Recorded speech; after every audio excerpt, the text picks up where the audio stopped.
رحم و کرم پر تھی۔ ماموں بھی کچھ خاص مہربان نہیں تھے، لیکن کبھی کبھی خیال رکھ لیتے تھے، اپنی بیٹیوں کو مجھ سے زیادہ محبت دیتے۔ ماموں کی زندگی زیادہ نہیں تھی، اس لیے وہ بھی قضاء الہی سے جا ملے۔ ماموں کا دنیا سے جانا تھا کہ مومانی نے اپنا اصل رنگ دکھا دیا۔ مہربان تو وہ پہلے بھی نہیں تھی، لیکن جو تھوڑا بہت لحاظ ماموں کا کر لیتی تھی وہ لحاظ ختم ہو گیا، تو انہوں نے مجھ پر ظلم کے پہاڑ توڑ دیے۔ گھر کی ملازمہ کو نکال کر تمام گھر کی ذمہ داری میرے سر ڈال دی۔ حالانکہ میری عمر اس وقت صرف 18 سال تھی۔ مرتے کیا نہ کرتے، میں بے سہارا لڑکی، جیسا مومانی نے کہا میں نے ویسا ہی کیا۔ مومانی کا 35 سالہ بیٹا مجھ پر فریفتہ ہو گیا۔ مومانی سے یہ بات کہاں برداشت ہوتی کہ جس لڑکی سے وہ بچپن سے نفرت کرتی آ رہی تھی وہی ان کی بہو بن جائے۔ اپنے شاندار بیٹے کے لیے مومانی نہ جانے کتنے سپنے سجائے ہوئے تھی۔ وہ اپنے بیٹے کے لیے کوئی ڈاکٹر بہو لانا چاہتی تھی، کسی اونچے خاندان سے، اور میں تو ایک غریب لڑکی تھی جس کے والدین بھی نہیں تھے اور جس کو جہیز کے نام پر کچھ ملنا بھی نہیں تھا۔ ایک واحد خوبی جو میرے پاس تھی وہ میرا حسن تھا۔ میں انتہائی حسین تھی، اتنی زیادہ حسین کہ جب آئینے میں اپنے آپ کو دیکھتی تو حیران ہو جاتی، کیا واقعی یہ میں ہوں؟ یہ میری صورت، یہ میرا چہرہ، میری آنکھیں ہیں، یہ میرے ہونٹ ہیں۔ میں اپنے چہرے پر ہاتھ رکھ کر اپنے حسن کو دیکھتی رہتی، لیکن میرا حسن کچن اور گھر کی نظر ہو گیا۔ مومانی کا بیٹا مجید میرے حسن کا دیوانہ ہو گیا۔ اس نے مومانی سے کہا کہ شادی کرے گا تو مجھ سے، ورنہ کسی سے نہیں۔ 2 سال مومانی کا بیٹا بضد رہا، پر سارا ملبہ مجھ پر آن گرا کہ میں نے ان کے بیٹے کو پھانسا ہے۔ میں ہر وقت ڈری سہمی رہتی، دعا کرتی کہ جلدی میری شادی ہو جائے تو میں اس عذاب سے نکلوں۔ میں ہرگز مومانی کے بیٹے سے شادی نہیں کرنا چاہتی تھی، کیونکہ مومانی کے بیٹے سے شادی کرنے کا مطلب تھا ایک بار پھر سے اسی جہنم میں زندگی گزارنا جو میں بالکل بھی نہیں چاہتی تھی۔ میں اس گھر کو ہمیشہ کے لیے چھوڑ کر جانا چاہتی تھی اور واپس نہیں آنا چاہتی تھی۔ اسی دوران میرے لیے ایک رشتہ آ گیا۔ مومانی نے فوراً ہاں کر دی، چٹ منگنی پٹ بیاہ ہو گیا۔ ان لوگوں نے جہیز کے نام پر 1 روپیہ بھی نہیں لیا تھا۔ میرے کپڑے بھی ان لوگوں نے بنوا کر دیے، تو میں بہت خوش ہوئی کہ مجھے اتنا اچھا سسرال ملا جن کی کوئی ڈیمانڈ نہیں ہے۔ لیکن شادی کی پہلی ہی رات میری ساری خوشی ہوا ہو گئی جب مجھے میرے شوہر کے متعلق ایک ایسی حقیقت کا علم ہوا جسے سن کر میرے سر پر آسمان آ گرا۔ میں دلہن کے روپ میں سجی سنوری بیٹھی تھی اور شوہر ولید کا انتظار کر رہی تھی۔ ولید اندر داخل ہوئے، میرا چہرہ جھکا ہوا تھا۔ وہ میرے قریب آ کر بیٹھ گئے، لیکن مجھے نہ جانے کیوں کسی انہونی کا احساس ہوا۔ انہوں نے مجھے سوال کیا کہ میں دیکھنے میں کیسی ہوں۔ میں نے حیرت سے ان کی طرف دیکھا۔ میں نے کہا اب خود گھونگھٹ پلٹ کر دیکھ لیں، میں کیسی ہوں؟ ان کا کہا بلند ہوا۔ مجھے ان کے اس طرح سے زور پر ہنسنے کی بات سمجھ نہیں آئی۔ وہ کیوں ہنس رہے تھے اور کیوں میرا گھونگھٹ پلٹ نہیں رہے تھے؟ میں نے خود ہی اپنا گھونگھٹ پلٹ کر انہیں دیکھا۔ وہ سامنے دیکھ رہے تھے، میری طرف دیکھ ہی نہیں رہے تھے۔ میرا دل ڈوب گیا۔ میں نے ان سے کہا آپ مجھ سے ناراض ہیں یا آپ اس شادی سے خوش نہیں ہیں جو مجھے دیکھ نہیں رہے؟ وہ پھر سے ہنسنے لگے۔ مجھے ان کے رویے میں کچھ عجیب سا محسوس ہو رہا تھا۔ میں سمجھنے سے قاصر تھی کہ وہ اس طرح سے کیوں ہنس رہے ہیں۔ مجھے محسوس ہو رہا تھا کہ وہ اس شادی سے خوش نہیں ہیں، شاید کسی اور کو پسند کرتے ہیں۔ ان کی شادی زبردستی مجھ سے کروائی گئی تھی، اس لیے وہ ہنس رہے تھے۔ میں نے ان سے سوال کیا کہ آپ کسی اور کو پسند کرتے تھے؟ تو وہ پھر سے ہنسنے لگے۔ اب تو میرا دماغ خراب ہونے والا تھا۔ یہ کیا طریقہ تھا اپنی دلہن سے بات کرنے کا؟ اگر میں انہیں پسند نہیں تھی تو بول دیتے۔ میرا دل تو جیسے کسی گہری کھائی میں جا اترا تھا۔ میری کوشش تھی کہ وہ ایک بار میرا چہرہ دیکھ لیں تو یقیناً اس لڑکی کو بھول جائیں گے جس سے وہ محبت کرتے تھے، یا پھر کوئی بھی بات تھی تو میرا چہرہ دیکھنے کے بعد سب بھول جائیں گے، کیونکہ میں تھی ہی اتنی خوبصورت۔ مگر سامنے وہ ڈریسنگ ٹیبل کی طرف دیکھ رہے تھے۔ میری طرف نظر اٹھا کر دیکھنا بھی گوارا نہیں سمجھا۔ میں تو یہی سوچ کر آئی تھی اپنے شوہر اور سسرال کی اتنی خدمت کروں گی کہ مجھے واپس مومانی کے پاس جانا ہی نہ پڑے۔ کیا تمہیں یہ کسی نے بتایا نہیں کہ میں دیکھ نہیں سکتا؟ اچانک سے ولید نے کہا تو مجھے لگا وہ مذاق کر رہے ہیں۔ میں حیرت سے انہیں دیکھنے لگی۔ پھر میں نے کہا ولید، یہ مذاق کا وقت نہیں ہے، مجھے اس قسم کا مذاق پسند نہیں۔ آپ کے متعلق تو میں اس طرح کی بات برداشت نہیں کر سکتی۔ اللہ آپ کی آنکھوں کا نور سلامت رکھے۔ آپ کی محبت تو میرے لیے عبادت جیسی ہے۔ میں نے فرما بردار اور باوفا بیوی کی طرح ان سے کہا تو وہ پھر سے ہنسنے لگے۔ پھر بولے کہ نازنین، یہ دنیا بہت بے وفا ہے۔ اگر انسان کے اندر کوئی خوبی ہو تو دنیا اس سے محبت کرتی ہے، لیکن اگر اسی انسان کے اندر کوئی خوبی نہ ہو، کسی قسم کی کمی ہو، تو یہی دنیا باوفا سے بے وفا ہو جاتی ہے۔ اس وقت تم میری محبت کو عبادت کا درجہ دینا چاہ رہی تھی، لیکن میں تمہیں بتا دوں کہ میں تمہاری محبت کے لائق نہیں ہوں، کیونکہ میں ایک اندھا شخص ہوں۔ میں نے سب سے سن رکھا ہے کہ تم بہت حسین ہو، لیکن افسوس کہ میں تمہارے حسن کو دیکھ نہیں سکتا۔ ولید بولتے جا رہے تھے، لیکن مجھے ابھی بھی محسوس ہو رہا تھا کہ وہ مذاق کر رہے ہیں۔ مجھے ان کے اس طرح مذاق کرنے پر غصہ آ رہا تھا، لیکن تھوڑی ہی دیر کے بعد مجھے اندازہ ہو گیا کہ یہ بات مذاق نہیں بلکہ ایک تلخ حقیقت تھی۔ میں پھٹی آنکھوں سے اپنے شوہر کو دیکھ رہی تھی۔ میرے سپنوں کا محل ایک پل میں زمین بوس ہو گیا۔ میں کیا سوچ کر یہاں آئی تھی اور یہاں اس انسان کے آسرے پر آئی تھی؟ وہ انسان تو دیکھ ہی نہیں سکتا، اور جو دیکھ ہی نہیں سکتا وہ میرا سہارا کیسے بن سکتا ہے؟ اسے تو خود چلنے کے لیے سہارے کی ضرورت تھی۔ میرے ساتھ دھوکا ہوا تھا، اور بہت بڑا دھوکا ہوا تھا۔ یہ دھوکا میری ممانی اور میرے سسرال والوں نے کیا تھا۔ میرا غصے سے برا حال ہو گیا۔ میں ایک دم سے اٹھ کھڑی ہوئی۔ آپ لوگوں کو شرم نہیں آئی یہ غریب مسکین یتیم لڑکی کے ساتھ اتنا بڑا دھوکا کرتے؟ میں نے غصے سے کہا تو ولید بولے، تمہاری ممانی کو پتہ تھا کہ میں دیکھ نہیں سکتا، انہوں نے تمہیں نہیں بتایا؟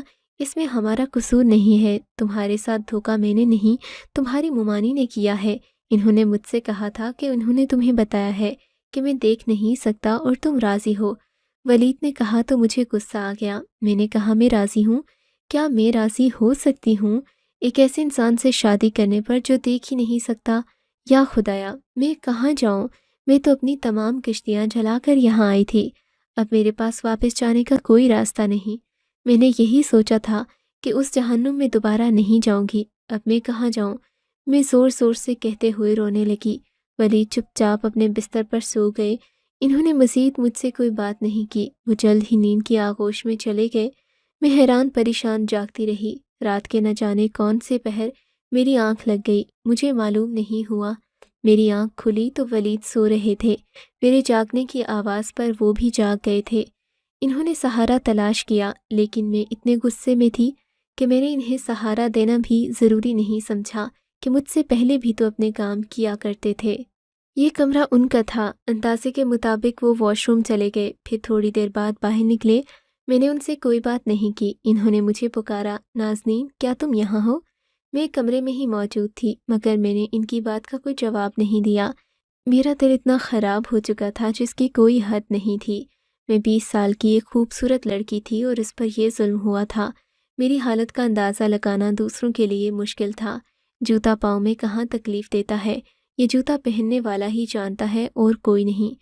مجھے بھی تکلیف ہو رہی تھی، میری تکلیف سے صرف میں ہی واقف تھی۔ دن یوں ہی گزرتے رہے، میرا سسرال میں دل نہ لگتا بھی تو کیسے، جس کے آسرے پر میں آئی تھی وہ تو کسی کام کا نہیں تھا۔ میری ساس نے مجھ سے کہا کہ تمہاری ممانی کو ہم نے ہر حقیقت سے آگاہ کیا تھا۔ انہوں نے کہا کہ تم راضی ہو، انسانی ہمدردی کی خاطر ولید سے شادی کرنا چاہتی تھی۔ مجھے وارث چاہیے تھا، اب مجھے تم وارث دو گی۔ اپنی ساس سے بات کرنے کے بعد مجھے احساس ہو گیا کہ میرے سسرال والوں کا کوئی قصور نہیں ہے۔ انہوں نے میری ممانی کو اندھیرے میں نہیں رکھا، لیکن میری ممانی نے مجھے اندھیرے میں رکھا۔ تو کیا ضرورت تھی آپ کو اپنے اندھے بیٹے کی شادی کرنے کی؟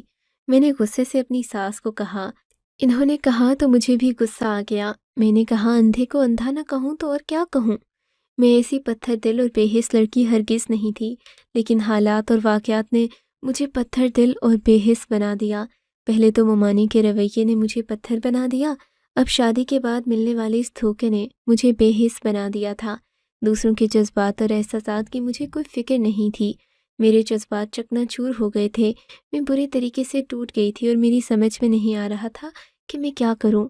پھر بھی میں نے بہت کوشش کی دل لگانے کی، لیکن میرا دل نہیں لگتا تھا۔ میں چاہتی تھی میرے حسن کو سراہا جائے، میری تعریف کی جائے، مجھے میرا حق ملے۔ اب میں ہر وقت روتی رہتی تھی۔ ولید بند کمرے میں میری سسکیاں سنتے، مجھے چپ کروانے کی کوشش کرتے، لیکن مجھے ان کا وجود ہی اپنے سامنے برداشت نہیں ہو رہا تھا۔ نہ جانے مجھے کیا ہو گیا تھا، میری شخصیت منفی ہو گئی تھی۔ اسی دوران ولید نے کہا وہ شہر سے کہیں دور جا رہے ہیں، واپسی پر انہیں دیر ہو جائے گی۔ ڈرائیور کے ساتھ جاتے اور ڈرائیور کے ساتھ آتے وہ چلے گئے تو میں نے سکون کا سانس لیا۔ میں کام وغیرہ بھی کچھ نہیں کر رہی تھی کیونکہ مجھے بہت غصہ تھا۔ سارا کام نوکرانی کرتی، یہاں پر ہر سہولت تھی، نہیں تھی تو بس میرے دل کی خوشی نہیں تھی۔ آدھی رات کو پیاس کی شدت سے میری آنکھ کھلی، میں اٹھ کر کچن میں آئی، پانی پینے لگی کہ اچانک سے پیچھے سے کسی نے میرے منہ پر ہاتھ رکھ دیا تاکہ میں چیخ نہ سکوں۔ تم بہت خوبصورت ہو، میں نے جب سے تمہارے حسن کو دیکھا ہے تب سے تمہارا دیوانہ ہو گیا ہوں۔ آج تمہارا شوہر گھر پر نہیں ہے، حالانکہ وہ دیکھ نہیں سکتا، لیکن پھر بھی میں اس کی غیر موجودگی میں آنا چاہتا تھا تاکہ تم سے کھل کر اپنی محبت کا اظہار کر سکوں۔ میں تمہیں بتا دوں، میں تمہارے پڑوس میں رہتا ہوں، روزانہ اپنے کمرے کی کھڑکی سے تمہیں بالکنی میں کھڑا دیکھتا ہوں۔ مجھے افسوس ہے تم جیسی حسین لڑکی کی شادی ایک ایسے انسان سے ہو گئی جو تمہارا حسن دیکھ ہی نہیں سکتا۔ میرے کان کے قریب سرگوشی کے انداز میں وہ بولتا جا رہا تھا۔ میں نے آنکھیں گھما کر دیکھا تو اس نے نقاب پہنا ہوا تھا اور اس کی آنکھیں نمایاں تھیں۔ میں قسمت اور حالات کی ماری ہوئی لڑکی تھی۔ جب کسی اور کے منہ سے اپنے لیے تعریف سنی تو مجھے بہت اچھا لگا، بجائے اس کے کہ میں اس کی باتوں پر غصہ کرتی۔ مجھے اس کی باتیں اچھی لگیں اور ایسی باتوں ہی کو میں سننا چاہتی تھی جو میرے حسن کو سراہیں۔ میں نے اسے اشاروں میں کہا مجھے بولنے دو۔ اس نے میرے منہ سے ہاتھ ہٹا دیا۔ میں نے پوچھا تم کون ہو؟ اس نے بتایا میں تم سے محبت کرتا ہوں اور روزانہ تمہیں دیکھتا ہوں۔ میں نے اس سے کہا یہاں سے چلے جاؤ، میرا شوہر آ جائے گا۔ اس نے کہا مجھے تمہارے شوہر کی خبر ہے، وہ کل صبح ہی آئے گا۔ لیکن پھر بھی مجھے اپنی ساس کا خوف تھا۔ اس رات تو میں نے اسے بھگا دیا، لیکن اب جب بھی ولید کام سے کہیں جاتے تو وہ آ جاتا۔ نہ جانے اس نے کون سا چور رستہ بنایا ہوا تھا۔ پہلے وہ کچن میں آ جاتا تھا اور اب میرے کمرے کی کھڑکی پھلانگ کر میرے کمرے میں آ جاتا۔ ہم دونوں باتیں کرتے اور وہ میرے حسن کی تعریف کرتا رہتا۔ میں سنتی رہتی اور مجھے اچھا محسوس ہوتا، لیکن وہ ہمیشہ نقاب کی رکھتا۔ میں نے اسے کئی بار کہا کہ نقاب ہٹا کر مجھے اپنا چہرہ دکھائے، لیکن اس نے کہا کہ وقت آنے پر دکھاؤں گا۔ اس کی آنکھیں بہت حسین تھیں۔ اس کی آنکھوں سے اندازہ ہو رہا تھا کہ وہ ایک خوبرو نوجوان ہے۔ آنکھوں سے بھی زیادہ اس کی باتیں اچھی تھیں، یعنی کہ وہ گفتار کا غازی تھا۔ مجھے اس کی محبت بھری باتوں کی عادت ہو گئی تھی۔ وہ سارا دن فون کر کے بھی مجھ سے محبت بھری باتیں کرتا۔ میری زندگی میں جب کسی چیز کی کمی تھی وہ مجھے مل رہی تھی، لیکن ایک نامحرم سے۔ وہ تو میری تعریف کرنے سے قاصر تھا جو میرا محرم تھا۔ کافی عرصے تک یہ سلسلہ چلتا رہا۔ وہ ولید کی غیر موجودگی میں آتا رہتا، ہم باتیں کرتے، لیکن کبھی اس نے کوئی غلط حرکت نہیں کی۔ میری عقل پر شیطان نے پردہ ڈال لیا تھا۔ مجھے یہ بھی خوف نہیں تھا کہ کوئی اجنبی شخص میرے کمرے تک آ جاتا ہے اور وہ کچھ غلط بھی کر سکتا ہے۔ کسی اجنبی پر اعتبار کرنا کس قدر سخت تھا۔ میرا شوہر تو صرف آنکھوں سے اندھا تھا، مگر میرا تو دل بھی اندھا ہو چکا تھا۔ میری روح سب کچھ اندھی ہو چکی تھی۔ میں کیا کر رہی ہوں مجھے نظر نہیں آ رہا تھا کہ میں کتنا غلط کر رہی تھی۔ مجھے احساس نہیں تھا، لیکن میں یہ سب کیوں کر رہی تھی؟ میں نے کبھی خود سے سوال نہیں کیا۔ ایک رات ہم باتیں کر رہے تھے کہ ولید کی کال آئی کہ وہ پہنچنے والا ہے۔ میں حیران ہو گئی کہ وہ اچانک سے کیسے آ گیا۔ میں نے اس سے کہا کہ وہ کہیں چھپ جائے، کیونکہ ولید کی گاڑی کی آواز سنائی دی اور وہ اندر داخل ہو چکا تھا۔ اس نے کہا مجھے چھپنے کی کیا ضرورت ہے، تمہارا شوہر تو دیکھ ہی نہیں سکتا۔ یہ سوچ کر مجھے بھی ہنسی آ گئی۔ میں نے کہا واقعی جب وہ دیکھ ہی نہیں سکتا تو کیا ضرورت ہے؟ پھر اس نے کہا کہ میں جا رہا ہوں اور وہ چلا گیا۔ تھوڑی دیر بعد ولید اندر آئے۔ میں نے کوئی بات نہیں کی۔ انہوں نے سلام کیا، میں نے جواب دیا اور سونے کے لیے لیٹ گئی۔ میں نے لائٹ آف کی اور مطمئن ہو کر آنکھیں بند کیں، سونے کی کوشش کرنے لگی، لیکن میں نے محسوس کیا کہ ولید سوئے نہیں تھے، وہ بیٹھے ہوئے تھے۔ پھر اچانک سے بول پڑے نازنین، تمہیں معلوم ہے میرے والد بھی اندھے تھے اور میری ماں بے حد حسین تھی۔ خاندان والوں کے دباؤ میں آ کر میری ماں نے میرے والد سے شادی تو کر لی، لیکن ان کے اندر ایک ویرانی بھی ہمیشہ سے، اور انہیں ایک اندھے انسان کے ساتھ زندگی بسر کرنا بہت مشکل لگ رہا تھا۔ میں پیدا ہوا تو والدہ نے اپنا دل مجھ سے لگا لیا، لیکن پھر ان کا دل مجھ سے اٹھ بھی گیا۔ انہوں نے اپنا دل کہیں اور لگا لیا۔ ابا کی غیر موجودگی میں روزانہ ایک غیر شخص ہمارے گھر آتا اور میری ماں اس سے باتیں کرتی رہتی تھی اور میں سنتا تھا مگر کچھ کہتا نہیں تھا۔ جیسے ہی ولید نے یہ الفاظ ادا کیے میری جان نکل گئی۔ یہ تو میری ہی کہانی تھی جو مجھے سنائی جا رہی تھی۔ یعنی میری ساس کے ساتھ بھی یہی ظلم ہوا اور میری ساس نے وہی ظلم میرے ساتھ دہرایا۔ نہ جانے کیوں مجھے احساس ہوا کہ میری ساس نے اپنی محرومی کا بدلہ مجھ سے لیا۔ ولید نے پھر بولنا شروع کیا تو میں ہمتاً گوش ہو گئی، لیکن مجھے کسی قسم کا خوف نہیں تھا۔ میرا بچپن ختم ہو گیا، یہاں تک کہ میرا لڑکپن اور پھر جوانی آ گئی۔ وہ شخص نہ جانے کہاں چلا گیا تھا۔ پھر میں اور میری ماں تھے، اور میری ماں نے دوسرا بچہ پیدا کرنے کی زحمت نہیں کی۔ میرے والد اس دنیا سے رخصت ہو گئے۔ ساری زندگی میرے والد کو پتہ نہ چل سکا کہ ان کی غیر موجودگی میں کوئی ان کے گھر آتا ہے اور ان کی بیوی سے باتیں کرتا ہے۔ پھر میری ماں اتنی ڈھیٹ بن گئی کہ انہیں والد کی موجودگی اور غیر موجودگی سے کوئی فرق نہیں پڑتا۔ میرے والد کے سامنے وہ شخص ہمارے گھر آتا، میری ماں اسے دوسرے کمرے میں لے جاتی اور ان کی باتوں کی آواز مجھے آتی۔ اس عرصے میں مجھے معلوم ہو گیا تھا کہ وہ میری ماں کا کوئی کزن تھا جو ان سے بے حد محبت کرتا۔ مجھے اپنے والد کا دکھ ہوتا، میں نے انہیں کچھ نہیں بتایا۔ تم جانتی ہو میں پیدائشی اندھا نہیں تھا، میں بچپن میں دیکھ سکتا تھا، پھر اپنی ماں کی حرکات و سکنات دیکھتا رہتا۔ اپنی آنکھوں سے آہستہ آہستہ میری بینائی جاتی رہی، کیونکہ یہ اندھا پن میرے باپ کی طرف سے مجھے وراثت میں ملا تھا۔ میں نے لڑکپن کو پہنچا تو بالکل اندھا ہو چکا تھا۔ مجھے خوشی تھی کہ میں اب دیکھ نہیں سکتا کہ میری ماں کیا کرتی ہے۔ پھر مجھے احساس ہوا کہ مجھے یہ سب نہیں کرنا چاہیے، دوسروں کی خاطر اپنی زندگی برباد نہیں کرنی چاہیے۔ اس لیے میں نے اپنا علاج شروع کیا۔ اور نازنین، شادی کی رات جب میں نے تمہیں دیکھا تو تمہارے حسن کو دیکھ کر حیران رہ گیا۔ ولید کہتے کہتے خاموش ہو گئے اور ان کی بات سن کر میرے 14 طبق روشن ہو گئے۔ وہ تو اندھے تھے، پھر انہوں نے میرا حسن کیسے دیکھ لیا؟ میں ایک جھٹکے سے اٹھ بیٹھی اور اندھیرے میں ان کے وجود کو دیکھتی رہی جو سائے کی طرح نظر آ رہا تھا۔ آپ نے کیسے مجھے محسوس کیا؟ آپ تو دیکھ نہیں سکتے۔ مجھے اپنی آواز کسی کھائی سے آتی محسوس ہو رہی تھی۔ میرا دل ٹوٹ گیا۔ وہ یہ کیا کہہ رہے تھے؟ وہ دیکھ سکتے تھے یا پھر وہ کوئی مذاق کر رہے تھے جو میرے ساتھ ہو رہا تھا؟ میں نے لڑکپن کے بعد اپنی آنکھوں کا علاج شروع کیا۔